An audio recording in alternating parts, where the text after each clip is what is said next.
ఈ ఉగాది నుండి astrology plus law of attraction తో కొత్త జీవితాన్ని మొదలు పెట్టండి. వెంటనే జేకేఆర్ గురువు గారి పర్సనల్ అపాయింట్మెంట్ తీసుకోండి.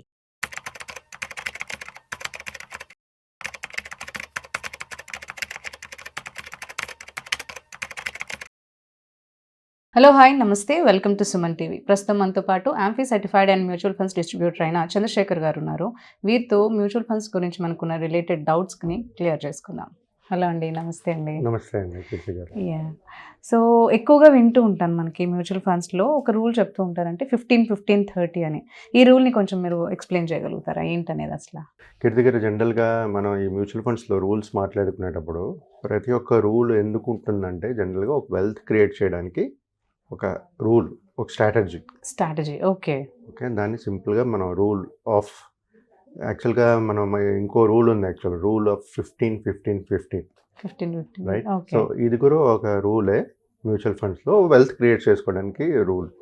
ఇప్పుడు మనం మాట్లాడుదాం మేడం, ఈ ఒక రూల్ గురించి మాట్లాడదాం. అసలు ఈ రూల్ ఇంపార్టెన్స్ ఏంటి, అసలు ఎలాంటి స్ట్రాటజీ వాడుతూ ఒక వెల్త్ అనేది క్రియేట్ ఎలా చేస్తున్నాం అనేది మాట్లాడదాం. మనం ఫస్ట్ మాట్లాడుకుంటాం మేడం 15-15-15. ఓకే, అంటే ఇది ఏంటంటే 15,000 SIP, okay right, 15% returns, okay, 15 years of investment.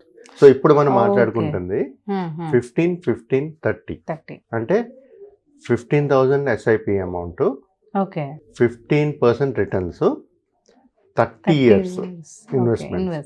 So madam, జనరల్గా ఈ రూల్ మాట్లాడుకునేటప్పుడు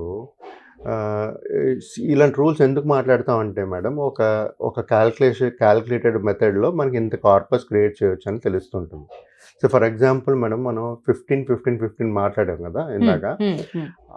ఒకవేళ ఆ రూల్ అనుకుంటూ మన ఇన్వెస్ట్మెంట్స్ అనేది స్టార్ట్ చేస్తే, ఓకే మేడం, సో ఈ 15-15-15 అనేది అంటే 15,000 సిప్ అమౌంట్, 15% రిటర్న్స్, 15 ఇయర్స్ కానీ ఇన్వెస్ట్ చేస్తే జనరల్గా ఒక ఇన్వెస్టర్ 1 crore కార్పస్ అనేది క్రియేట్ చేయగలుగుతారు.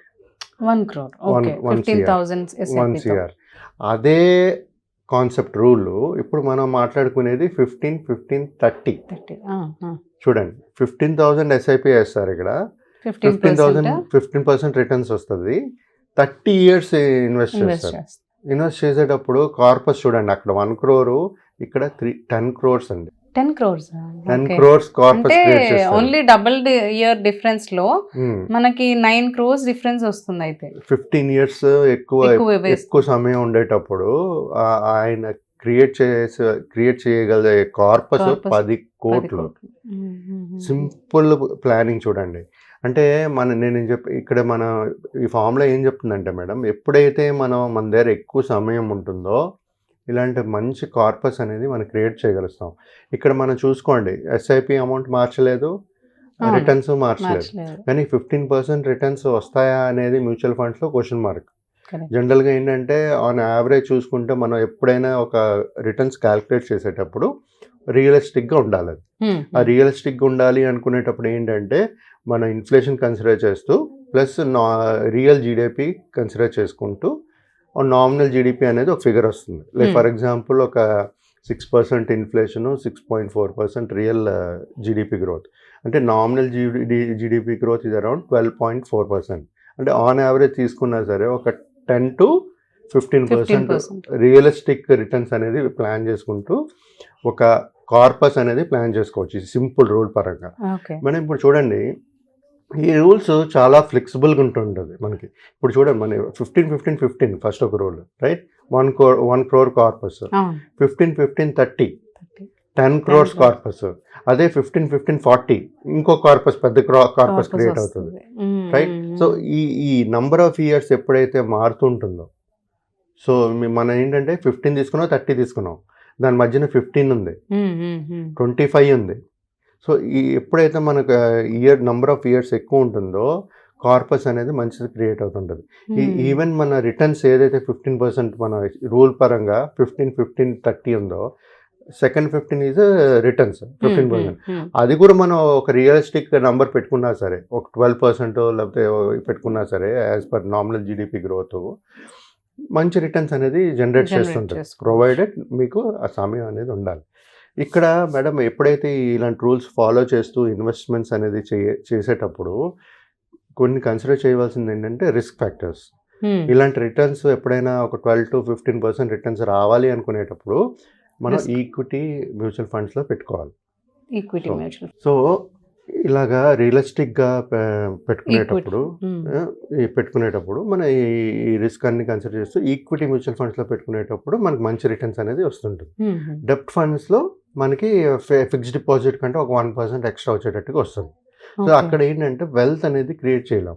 సో ఈ రిస్క్ కూడా అండర్స్టాండ్ చేసుకుంటూ ఇలాంటి ఫార్ములాస్ వాడేటప్పుడు, రూల్స్ వాడేటప్పుడు లాంగ్ టర్మ్ స్ట్రాటజీ ఉండాలి. లాంగ్ టర్మ్ స్ట్రాటజీ ఉండాలి.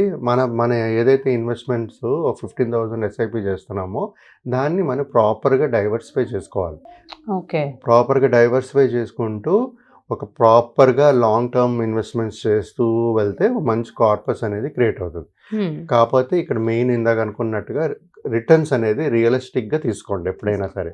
ఎందుకంటే వినడానికి ముచ్చటగా ఉంటుంది 15-15-30 బట్ లేదంటే నేను 15-20-30 అన్నాను అనుకోండి, 20% రిటర్న్స్ వినడానికి బాగానే ఉంటుంది. కానీ ఎప్పుడైతే మనం ఇన్వెస్ట్ చేసేటప్పుడు రిటర్న్స్ జనరేట్ చేయాలి కదా. సో ఆన్ యావరేజ్ ఏదైతే రియలిస్టిక్ రిటర్న్స్ నంబర్ మనకు వస్తుందో నామినల్ జీడిపి పరంగా ఆ నంబర్ తీసుకుంటూ ప్లాన్ చేసుకోవాలి ఎప్పుడైనా. సో ప్రతి ఒక్కరూ ఈ చిన్న సింపుల్ రూల్ 15-15-30 రూల్ వాడుతూ ఒక మంచి కార్పస్ అనేది క్రియేట్ చేయగలుగుతారు. ఇప్పుడు మనం చూడండి, ఇప్పుడు 1 crore అన్నాను, 15-15-15 1 CR, అదే 15-15-30 years 10 CR కార్పస్ క్రియేట్ చేసుకోవచ్చు మేడం. ప్రతి ఒక్కరు సింపుల్గా దీనికి ఇక్కడ మళ్ళీ స్టెప్ అప్ అక్కర్లేదు, టాప్ అప్ అక్కర్లేదు, ఏం అవసరం లేదు. సో అవసరం లేదు కాబట్టి సింపుల్గా ఒక అంత సమయం కానీ ఉంటే మన దగ్గర ఈ 10 కోట్ల కార్పస్ అనేది కూడా క్రియేట్ చేయగలుగుతాం మేడం. అన్ని మంత్స్ వాళ్ళు ఒకవేళ కట్టలేకపోతే లైక్ అన్ని 30 years వరకు వాళ్ళు స్టాప్ చేసేసారు అనుకోండి మిడిల్లో, అప్పుడు మేడం సింపుల్ అండి. ఎప్పుడైతే మనం స్టాప్ చేస్తారో కార్పస్ అనేది కొంచెం తగ్గుతుంది. అంటే ఫర్ ఎగ్జాంపుల్ ఒక 1 year కట్టలేదు అనుకోండి, ఆ 30 years టైం పీరియడ్లో ఒక 1 year కట్టలేదు. జనరల్గా ఎప్పుడైతే మెచ్యూరిటీ ఎప్పుడైతే 30 years అయిపోతుందో వాళ్ళది ఫండ్ వాల్యూ తక్కువ ఉంటుంది. అదే మనం 15% తీసుకుంటున్నారు కదా రూల్ పరంగా. అదే ఒకవేళ 20% వస్తే ఎక్కువ అప్పుడు ఆ 10 కోట్లు కూడా 10 కోట్లు రీచ్ అయ్యే ఛాన్సెస్ కూడా ఉంటాయి. ఒకవేళ తక్కువ పర్సెంటేజ్ అయితే ఆ పర్సెంటేజ్ ప్రకారమే క్యాలిక్యులేట్ చేస్తారు, తగ్గేటట్టుగా ఉంటుంది, కార్పస్ తగ్గుతుంది అప్పుడు. సో ఆ విధంగా లేదంటే ఒక 1 year కట్టలేదు, నెక్స్ట్ 1-2 yearలో ఆ 1 yearలో ఏదైతే కట్టాలో అది యాడ్ చేసుకోండి లంసంగా. సో మళ్ళీ ఆ కార్పస్కి రీచ్ అవ్వచ్చు మీరు. సింపుల్ వే ఆఫ్ స్ట్రాటజీస్ మారుతూ ఉంటాయి మేడం. ప్రతి ఒక్క మనిషి నుంచి మంచి స్ట్రాటజీస్ మారుతాయి. కొంతమందికి 15-15-15 వర్తిస్తుంది, కొంతమందికి 15-15-30 వర్తిస్తుంది. ఇప్పుడు కొంతమందికి 20 years ఉంది, అప్పుడు ఏమవుతుంది 15-15-20-25 years వస్తుంది. లేదంటే కొంతమందికి రియలిస్టిక్ నెంబర్ రిటర్న్స్ మనం 15 కాకుండా 12 అనుకుంటాం, అప్పుడు 15-12-30 వస్తుంది, లేకపోతే 25 వస్తుంది. సో ఇలా స్ట్రాటజీస్ అనేసి రూల్స్ కూడా మారుతూ ఉంటుంది, పర్సన్ టు పర్సన్ మారుతూ ఉంటుంది. కానీ బట్ జనరల్గా రూల్ ఇవాళ మాట్లాడుకునేది మనం 15-15-30.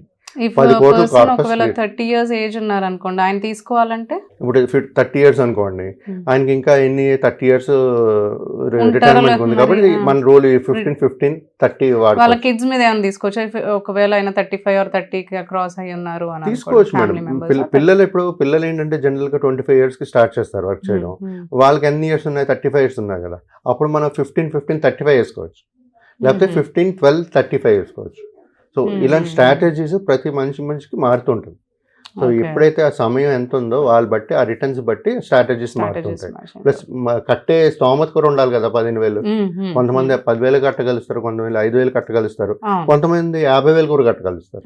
సో స్ట్రాటజీస్ ఈ మారుతుంటాయి అన్నమాట. ఈ జనరల్ గా ఈ రూల్, ఈ సింపుల్ రూల్ ఎవరైనా కట్టగలిస్తే 15-15-30 10 కోట్ల కార్పస్ అనేది చేసుకోవచ్చు.